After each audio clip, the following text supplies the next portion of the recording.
Isu kualitas gizi, permasalahan pembayaran hingga dugaan keracunan mengiringi pelaksanaan program makan bergizi gratis. Apa kabar permasalahannya dan apa yang perlu dievaluasi? Kami bahas bersama peneliti Center of Economic and Law Studies, Selius Galaude Muhammad. Selamat malam, Mas Galau. Ya, selamat malam, Mbak. Baik, terkait dengan desakan berbagai pihak untuk mengevaluasi program MBG ini, seiring dengan datang permasalahannya mulai dari pembayaran, kemudian kualitas menu, kemudian adanya dugaan keracunan. Menurut Anda, apa sebenarnya akar masalah kebijakan dari program makan bergizi gratis? Baik, yang pertama mungkin tentunya kita melihat, Mbak, bahwa fenomena hari ini itu merupakan catatan evaluasi yang tak boleh terjadi lagi ke depannya. Saya rasa atensi publik yang tinggi atas fenomena ini, sekecil apapun gitu ya, minor dalam program MBG itu sangat wajar. Dan tentunya Pak Prabowo juga mengerti bahwa MBG merupakan salah satu program yang paling melekat sebagai janji pemerintahannya.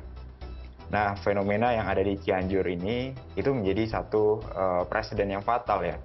Bukan hanya karena program ini dihentikan untuk sementara, tetapi ini menjadi mengaburkan pesan utama yang dipromosikan dari awal bahwa MBG ini seharusnya di mana hak semua anak harus terbebas dari kelaparan, harus terbebas dari ketidakcukupan pangan ya. Tapi justru pesan ini menjadi kekhawatiran atas risiko keracunan di kemudian hari. Nah, saya rasa pemerintah hari ini harus melakukan evaluasi secara komprehensif terhadap desain program secara keseluruhan. Jadi kita tidak boleh lagi gitu ya, hanya berfokus pada capaian penerima manfaat yang hari ini mungkin sudah tembus 3 juta ya. Tapi justru akar permasalahan yang harus dilihat lebih lanjut adalah bagaimana kualitas program ini itu masih di level yang sangat memprihatinkan. Yang harusnya tercermin dari kejelasan desain dan peraturan teknis di lapangan. Nah, ini mungkin SOP yang belum jelas dan kita melihat ada banyak beberapa hak dari stakeholder, mitra dan vendor gitu ya yang belum diatur dalam kerangka regulasi yang tegas di lapangan. Oke, kalau mungkin evaluasi komprehensif tadi ya Mas Galau sampaikan bahwa menyangkut masalah desain tadi ada sampaikan. Oke, secara desain kita tahu bahwa leading actor dari pelaksanaan program makan bergizi gratis ini kan ada di BGN ya Mas Galau ya. Nah, apakah kemudian tadi yang desain komprehensif ini yang harus dievaluasi terkait dengan PIC program yang tersentralisasi, kemudian juga mungkin masalah transparansi penunjukan mitra, kemudian hal-hal seperti inilah yang berimplikasi pada sengkarut dapur MBG yang terjadi belakangan ini. Ya, betul sekali Mbak. Jadi sejauh ini memang BGN menjadi pemain tunggal ya. Semua mata kemudian mengawasi, meminta penjelasan pada BGN. Nah, ini yang saya maksud sebagai desain program yang sedari awal itu sangat tersentralisasi. Padahal itu dalam beberapa pengalaman kita dalam pengelolaan yang sifatnya bantuan langsung ataupun perlinsos dan sebagainya, sentralisasi dalam entitas pelaksanaan program ini justru meningkatkan potensi inefisiensi anggaran, ada potensi risiko di situ terkait dengan korupsi, terkait dengan penyaluran yang itu tidak dilekatkan pada pengawasan intra lembaga ya. Nah, ini yang kemudian menjadi permasalahan. Jadi evaluasi ini harus bersifat kolaboratif gitu ya. KPK harus masuk dalam prosesnya, auditor internal dan eksternal di pusat dan di daerah juga harus terlibat dalam proses ini. Dan rasa-rasanya gitu ya, desa, kita melihat bahwa fenomena hari ini tidak melibatkan entitas di desa.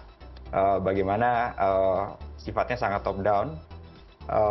Jadi sejauh ini kita tidak melihat adanya partisipasi bermakna ya, yang seharusnya akan lebih efektif misalkan sekolah tidak hanya sebatas tempat pelaksanaan program, tapi juga bisa menjadi subjek yang terlibat langsung dalam proses penentuan penerima dan juga menu makanan itu sendiri. Oke, artinya Mas Galau, apakah perlu ada desentralisasi kewenangan, misalkan ke pemerintah daerah kah, atau mungkin tadi ke desa seperti yang Anda sampaikan, atau ke sekolah? Kalau perlu memang ada evaluasinya desentralisasi kewenangan, bagaimana kemudian pengawasannya? Ya, betul Mbak. Jadi hari ini kita harus menuntut adanya desentralisasi terhadap program ini ya. Karena pada prinsipnya program ini adalah program yang baik gitu ya. Kalau kita lihat memang pelaksanaannya ada banyak school feeding di berbagai negara. Kira-kira 1 dari 5 anak hari ini di seluruh dunia menerima program ini. Tapi yang harus ditekankan di mana kemudian fokusnya. Nah, pemerintah seringkali melihat dalam proses pengawasan atau pelaksanaan ya, ada banyak referensi. Misalkan Brazil yang berfokus pada penerimaan sasaran yang luas, India yang berfokus pada penghilangan diskriminasi di sekolah terkait dengan makanan yang setara, Chile yang berfokus pada penargetan program yang lebih efektif, kemudian Meksiko dengan yang program bersifat civic engagement, pelibatan dari berbagai pihak, ataupun Kenya dan negara-negara di Afrika ya yang menerapkan program yang sama itu berbasis pada homegrown atau pemanfaatan pertanian lokal. Nah, hari ini pemerintah rasa-rasanya masih kabur, hilang fokus dalam menentukan desain program. Jadi seharusnya kita berbicara melalui perencanaan yang clear terkait dengan desain dan masuk pada implementasi yang diatur dalam SOP yang ketat gitu ya. Dan kemudian berakhir pada proses civic transparansi. Jadi bagaimana procurement itu diawasi gitu ya. Mungkin kita punya jawaban atas ini semua, Mbak. Misalkan terkait dengan pengadaan gitu ya. Kita selama ini kan punya sistem lembaga kebijakan pengadaan barang dan jasa pemerintah ya, LKPP. Yeah. Nah, ini menjadi satu platform yang dalam beberapa program di pusat maupun di daerah seharusnya berpedoman pada itu. Tapi ini menjadi satu diskresi yang unik gitu ya. Saya tidak tahu permasalahannya ada di mana, tapi seharusnya ketika menggunakan sistem procurement itu justru bisa menjadi sarana untuk mengawasi program ini dengan lebih baik. Oke, artinya begini, program MBG ini kan baik, Mas Galau, tadi seperti yang Anda sampaikan, hanya perlu evaluasi desain yang lebih komprehensif lagi. Nah, sebelum kemudian cakupannya akan lebih meluas ke skala nasional, menjangkau ke tempat-tempat yang lain, apakah atau bagaimana kemudian harus penerapan implementasinya? Dan khususnya untuk mencegah kejadian-kejadian dugaan keracunan terhadap pelajar atau siswa ini agar tidak terulang lagi. Ya, betul Mbak. Jadi untuk ke depan, saya berharap bahwa fenomena ini menjadi satu momentum kita ya untuk merestorasi kembali desain perencanaan pemerintah gitu ya, spesifik terkait dengan MBG. Karena kita harus menyadari MBG ini menjadi salah satu program yang menyasar langsung pada masyarakat gitu ya, akan dirasakan langsung dampaknya terhadap kepada anak-anak. Ya, jadi program ini seharusnya tidak hanya melihat pada besaran penerima manfaatnya, tapi hari ini banyak sekali kritik gitu ya terkait dengan kandungan gizi, bagaimana untuk sekitar 15.000 yang sudah dipotong manajemen fee sekitar 2.500 gitu ya, itu yang harus dicukupi kandungan gizinya ya. Jadi ada banyak kritik terkait dengan itu. Dan yang kami lihat terkait dengan resiliensinya.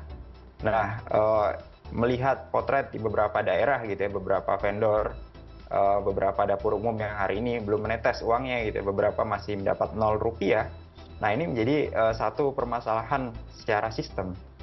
Nah, jadi bagaimana kita bisa mengharapkan adanya profesionalitas dalam proses penghidangan makanan mulai dari proses masak hingga disediakan di sekolah gitu ya. Yeah. Kalau semua entitas pelaksanaannya itu belum tercukupi secara prosedural sistemnya. Jadi yang kita harapkan pengawasan diperluas gitu ya, berbagai entitas auditor bisa masuk dalam program ini, sekaligus kita harus fair untuk mengatakan pemerintah daerah, entitas lokal itu harus didorong keterlibatannya dalam program ini. Karena selama ini hampir tidak ada. Jadi hampir sangat minor keterlibatan dalam program ini. Oke. Begitu, Mbak. Baik, terima kasih Mas Galaude Muhammad, peneliti dari Selio, sudah bergabung dengan CNN Indonesia Connected malam hari ini. Selamat malam. Baik, terima kasih.